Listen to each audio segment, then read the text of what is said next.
Mais um dia juntos, hoje Marcos capítulo 9. Que Deus abençoe muito a sua vida, que você tenha constância, que você tenha perseverança, que você tenha firmeza de propósito e que Deus abençoe muito a sua vida, tá? No tempo de leitura, que Deus abençoe muito a sua vida em compreender a palavra de Deus.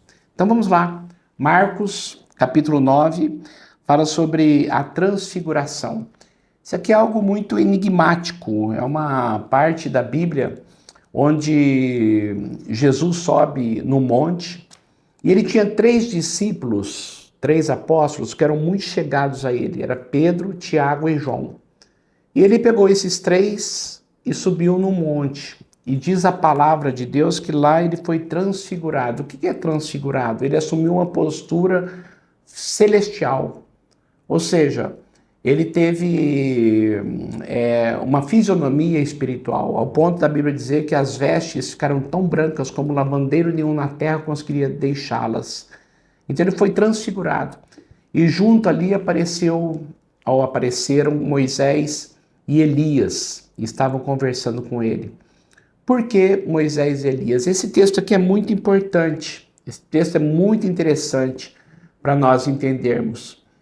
É como se Deus estivesse comprovando o ministério de Jesus. É como se Deus colocasse, ele é aquele que veio cumprir as profecias do Antigo Testamento. E o Antigo Testamento era dividido em 2 partes principais, a lei e os profetas. Então toda a Bíblia nós começamos a colocar o Antigo Testamento, a lei e os profetas, a lei e os profetas, ou seja, o Antigo Testamento. Então Moisés é o representante da lei, do Pentateuco. Todas as leis ali de Israel, todas as leis de Israel, Deus deu para Moisés. Então Moisés, representante da lei. E os profetas, Elias, um dos mais poderosos profetas, representando os profetas. Então é como se Deus dissesse, o Antigo Testamento, eu estou comprovando que Jesus, o meu filho, veio para cumprir o Antigo Testamento. E ele é aquele que veio para cumprir todas as profecias. É esta a ideia de Moisés e Elias conversarem com Jesus. E aconteceu uma coisa muito interessante. Eu quero que você preste muita atenção aqui no texto. No versículo 5, Pedro, ele ficou tão maravilhado, era sempre Pedro que era aquele que tomava a frente, que falava, sabe, aquela pessoa que tinha iniciativa. E Pedro diz, então Pedro disse a Jesus, mestre, é bom estarmos aqui. É bom estarmos aqui. Imagina, eles estavam ali, ouvindo, vendo aquilo tudo. Vamos fazer 3 tendas, uma para ti, uma para Moisés e uma para Elias. Ou seja, vamos ficar aqui. E aí houve uma ideia, houve uma voz que saiu dela. A seguir, versículo 7, apareceu uma nuvem e os envolveu, e dela saiu uma voz que disse, este é o meu filho amado, ouçam-no. Olha que coisa fantástica. Deus dizendo, ele é aquele que cumpriu o Antigo Testamento. Ele é aquele que veio para cumprir as profecias do Antigo Testamento. E Pedro, praticamente, sem saber o que estava dizendo, de tão maravilhado, imagina ver uma figura celestial ali, Moisés e Elias conversando, e vem a nuvem, algo inusitado, algo fenomenal. E depois Pedro pergunta, quando eles estavam descendo, Pedro, Tiago e João perguntam para Jesus sobre Elias ter que vir antes do Messias. E Jesus fala, Elias já veio e o rejeitaram. Ele está falando sobre João Batista, que veio no espírito de Elias, no espírito do profeta Elias. João Batista não foi reencarnação de Elias, mas veio no espírito, no poder do profeta Elias. Aí eles chegaram lá no vale, e aqui nós começamos a perceber um contraste muito grande do monte e do vale. Quando eles chegaram no pé do monte, eles encontraram uma coisa caótica. Eles encontraram um pai desesperado, eles encontraram um menino endemoniado, eles encontraram 9 discípulos que não conseguiram expulsar o demônio do menino, eles encontraram os fariseus discutindo com os discípulos e com o pai do menino, aquela confusão generalizada. Imagina o contraste. Imagina Pedro, Tiago e João, Jesus, Moisés, Elias, em cima do monte. E embaixo, no vale, o caos instalado. Um pai desesperado. Discípulos com falta de fé, com falta de poder, com falta de unção. Aqui nós começamos a perceber uma coisa muito, muito interessante. Muito importante. Quando nós vamos à igreja, quando nós vamos ao culto, quando nós vamos diante do Senhor com os irmãos, muitas vezes nós nos sentimos como Pedro, bom é estarmos aqui. Vamos morar aqui. Que momento de paz, que momento gostoso, que momento poderoso, que unção que há aqui, em cima do monte, aqui no templo, quando nós viemos para adorar o Senhor, o louvor, as orações, as pregações, a unção, o poder de Deus sendo derramado. Só que depois nós vamos para nossa casa, para o nosso trabalho, para a nossa vida, e muitas vezes encontramos dificuldades, encontramos pessoas com problemas, encontramos caos, encontramos muita confusão. Eu preciso desse momento aqui para me fortalecer, porque muitas vezes eu tenho que descer no vale e lá eu tenho que mostrar o poder de Deus. Então isso aqui é uma meditação para você pensar, tá? Da importância de você buscar o poder de Deus para encarar a vida real aqui no vale. Aqui é uma vida real do poder de Deus e uma vida real das dificuldades que a gente passa aqui nesse mundo. Por isso nós precisamos do poder de Deus. E aquele homem, o pai do menino, no versículo 18, ele disse: eu pedi para os seus discípulos que expulsassem o espírito, mas eles não conseguiram. E respondeu Jesus: ó geração incrédula, ó geração incrédula, até quando eu vou suportar? Até quando eu vou suportá-los? Traga o menino. Aí quando ele viu Jesus, o espírito o agitou violentamente e Jesus perguntou para o pai do menino: até quanto tempo ele está assim? E o pai respondeu: desde a infância, respondeu ele. Versículo 21. Desde a infância, respondeu ele. Muitas vezes esse espírito tem lançado no fogo, na água para matá-lo, mas se podes, preste atenção nessa expressão, se podes fazer alguma coisa, tem compaixão de nós e ajuda-nos. Se podes. Aqui, o próprio pai do menino também estava incrédulo. Os discípulos não conseguiram expulsar o demônio. E a situação estava tão complicada que ele mesmo falou assim: não tem mais jeito. Você já passou por isso? Essa situação não tem jeito. Não tem mais o que fazer. Nada dá resultado. E Jesus disse para ele, no versículo 23, se podes, até com uma exclamação, uma interrogação, também com uma exclamação, se podes, disse Jesus, tudo é possível àquele que crê. Grifa esse versículo aí na sua Bíblia. Grifa esse versículo. Se você puder decorá-lo, Marcos capítulo 9, o versículo 23, tudo é possível àquele que crê. E o pai do menino, chorando em lágrimas, exclamou, creio, ajuda-me a vencer a minha incredulidade. Ajuda-me na minha falta de fé. Essa é uma oração que eu e você precisamos fazer sempre também. Pedir para Deus mais fé. Porque às vezes aquilo que nós vemos e sentimos fala mais alto do que o que nós cremos. Senhor, ajuda-me na minha falta de fé. E Jesus expulsou o demônio. e deu o filho de volta para o seu pai. E o versículo 28 tem uma explanação muito importante aqui. Depois de Jesus ter entrado em casa, ou seja, eles foram para casa, os discípulos lhe perguntaram em particular, por que não conseguimos expulsá-lo? Aí ele respondeu, esta espécie, ou esta casta de demônios, ou essa espécie de demônios, só sai pela oração e pelo jejum. Eu quero que você preste muita atenção nisto.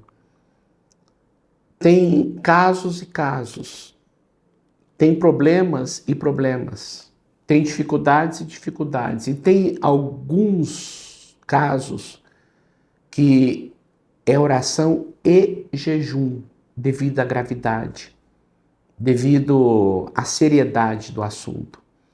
Então Jesus disse, ó, essa espécie de demônio só com oração e jejum. Por que os discípulos ficaram espantados? Porque eles já tinham expulsado demônios antes. Jesus já tinha dado autoridade para eles para expulsar demônios, mas aquele demônio eles não conseguiram. E Jesus falou assim, essa espécie, esta casta, só com oração e jejum. Tem momentos na sua vida que você precisa orar e jejuar. Tem coisas que acontecem com você que é só oração e jejum. Guarda isso no seu coração. Como eu disse, existem casos e casos, tá? Então peça para Deus discernimento e nunca despreze o poder do jejum. Quando você tiver uma participação na igreja de campanhas de jejum, faça e leve a sério. Aquilo que você prometeu para Deus, cumpra, vá até o final. Tire dias da semana para você jejuar, para buscar. Isto te dará muito poder, tá? Porque essa espécie, essa caça só sai com oração e jejum. Jejue mais por sua família, jejue mais por seus filhos, jejue mais por sua vida, tá bom?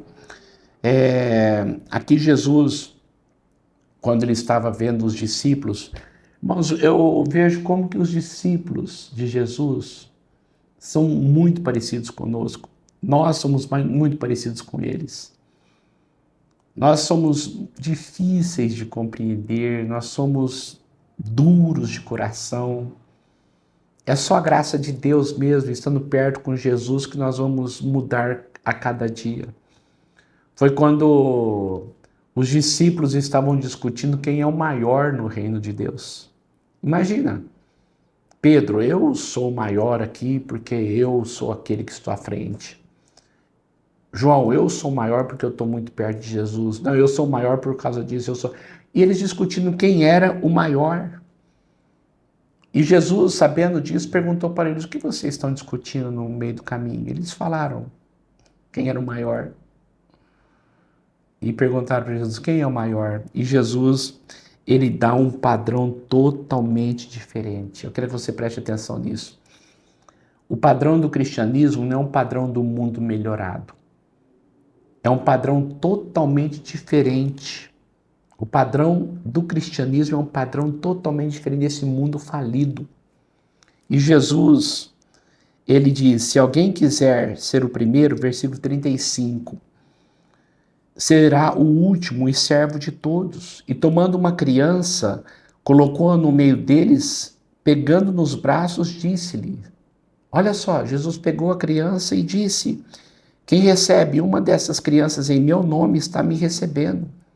E quem me recebe não está apenas me recebendo, mas também aquele que me enviou. Olha que coisa profunda. Quem é o maior? Aquele que serve. Quem é o maior? É aquele que se humilha. Porque quem se humilha será exaltado. Os povos da terra têm seus governantes, têm seus poderosos, têm as pessoas ricas, têm as pessoas que têm embutidos de poder, mas com vocês não será assim. E Jesus mesmo mostrou o que Deus quer do homem, sendo o homem que veio para servir. Jesus veio para servir. Está muito claro nos evangelhos, principalmente no evangelho de Marcos. No versículo 42, fala sobre a indução ao pecado. E Jesus usa uma frase aqui extremamente complicada, até de compreensão, porque tem muitas pessoas que pegam isso aqui ao pé da letra, de forma literal. E Jesus não está falando de forma literal. Isso é muito importante você entender. Quando ele diz aqui, se a sua mão o fizer tropeçar, corte-a. É melhor você entrar na vida mutilado do que tendo as duas mãos. E para o inferno, onde o fogo nunca se apaga e onde o verme não morre e o fogo não se apaga. Olha só que coisa. Jesus está dizendo o seguinte: se a tua mão faz pecar, o que está acontecendo para você errar e pecar, pare de fazer. Pare de fazer. Se está causando prazer para você, mas vai te levar para o inferno, pare de fazer. Aí ele usa o mesmo termo em relação ao pé. Se o pé faz tropeçar, corte-o. É melhor entrar na vida aleijado do que tendo os dois pés e ser lançado no inferno. E ele, outra vez, onde o verme não morre e o fogo não apaga. E ele fala sobre os olhos. Se o seu olho fizer tropeçar, arranque-o. Arranque-o. É melhor você entrar no reino de Deus com um só olho do que tendo os dois olhos ser lançado no inferno, onde o seu verme não morre e o fogo não se apaga. O que ele está dizendo aqui? Deixe de fazer aquilo que está te fazendo mal. Deixe de fazer aquilo que está te deixando longe de Deus, porque você vai prestar contas da sua vida. Tem muitas pessoas hoje que estão literalmente viciadas em pornografia. Não é arrancar o olho, é parar de olhar aquilo que te faz pecar. E ele fala aqui sobre a existência do inferno. Ele usa o lixão de Jerusalém, Guena. O lixão de Jerusalém. O que era o lixão de Jerusalém? O fogo nunca apagava e sempre jogava lixo, ou seja, o verme sempre estava lá, ou seja, a vida não acaba e o sofrimento não acaba. São eternos. A vida é eterna e o sofrimento é eterno. Isto é inferno.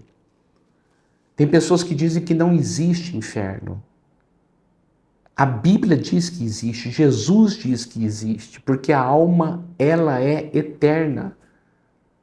Quando eu morro, o meu corpo fica sem vida, mas o meu espírito é eterno. Ou eu vou para o céu ou eu vou para o inferno. E é definitivo. Não tem reza que vai me tirar de lá, não tem sacrifícios que vão tirar de lá, não são nada que eu possa fazer, não tem reencarnação, não tem outra chance, não tem outra vida. O momento é agora, a decisão é agora. O que te fizer tropeçar, tire da sua vida. Creia em Jesus Cristo como seu único Senhor e Salvador. Leve Deus a sério. Não brinque com o pecado. Se o teu olho fizer você pecar, arranque-o. Se a tua mão, corte-a. Figurativamente falando, tá? Metaforicamente falando. Tire da sua vida aquilo que tem te atrapalhado. Esta é a palavra de Deus. O versículo 50 termina de uma forma muito bonita.